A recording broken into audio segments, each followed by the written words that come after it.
Well, it all comes down to tomorrow, Election Day, less than 24 hours away now. Candidates are making their final plea to voters today. That includes the two leading candidates for governor, Democrat Lieutenant Governor Anthony Brown and Republican Larry Hogan.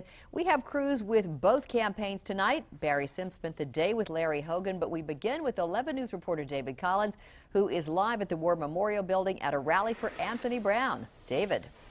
Well, Michelle Obama is quite the closer. She got a crowd estimated to be some 1,500 supercharged. She connected with women, and she made a case, or she inspired some, they hope, to go to the polls.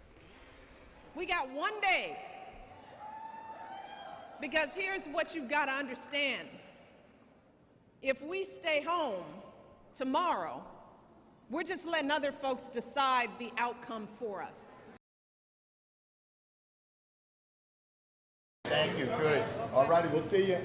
Okay, take care. Hey, earlier in the day, Lieutenant Governor Anthony Brown worked the lunchtime crowd at the Cross Street Market in Federal Hill. have you voted yet? This event is among Brown's last face-to-face opportunities with city voters before Election Day. The race is considered a toss-up by most observers.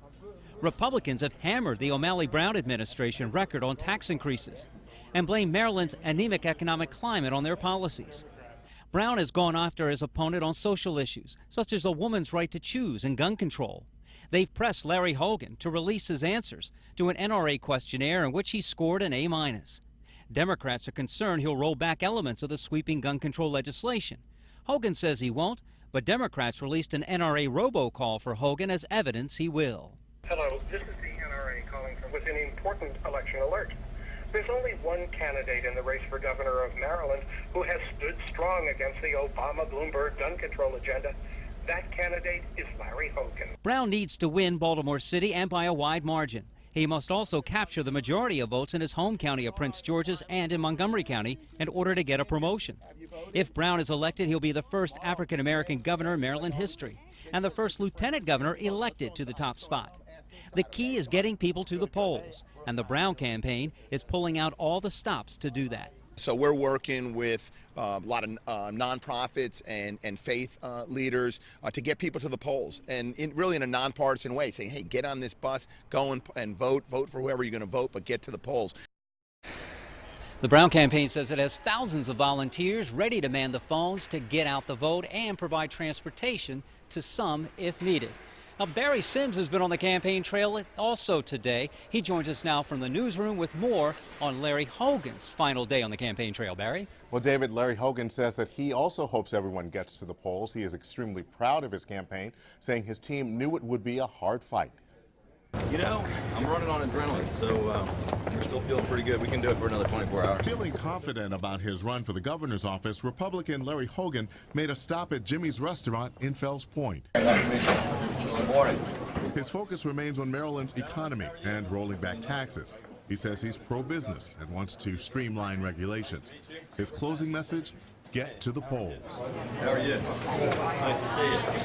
I'm voting for you. Thank you very much. I appreciate that. Just make sure you get out there. Every vote's going to count. It's a close race. We just came to get some lunch, and this turned out to be pretty exciting. I'm a Democrat, so I'm rooting for that side, but I'll see what happens.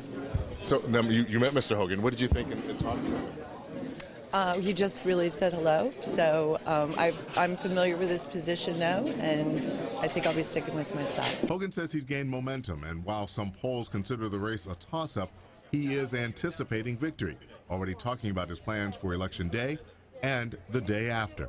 We're going to work like heck tomorrow, and then the next day we're going to have, after we have a big victory party tomorrow night, Wednesday morning we're going to probably announce a transition team and roll up our sleeves and get to work on turning the state around. At the Inner Harbor, Hogan made another stop to talk to the media. He was joined by his running mate, candidate for Lieutenant Governor Boyd Rutherford.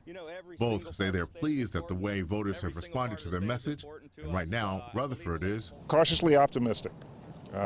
We have a really good shot to make a difference here, to change Maryland for the better. We've been everywhere, and we expect a really large turnout. We expect to win overwhelmingly in most of the counties, and we think it's going to be a tough fight in some of the larger, more urban areas.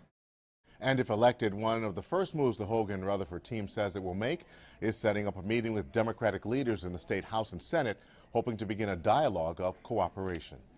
Reporting live from the newsroom, Barry Sims, WBAL-TV 11 News.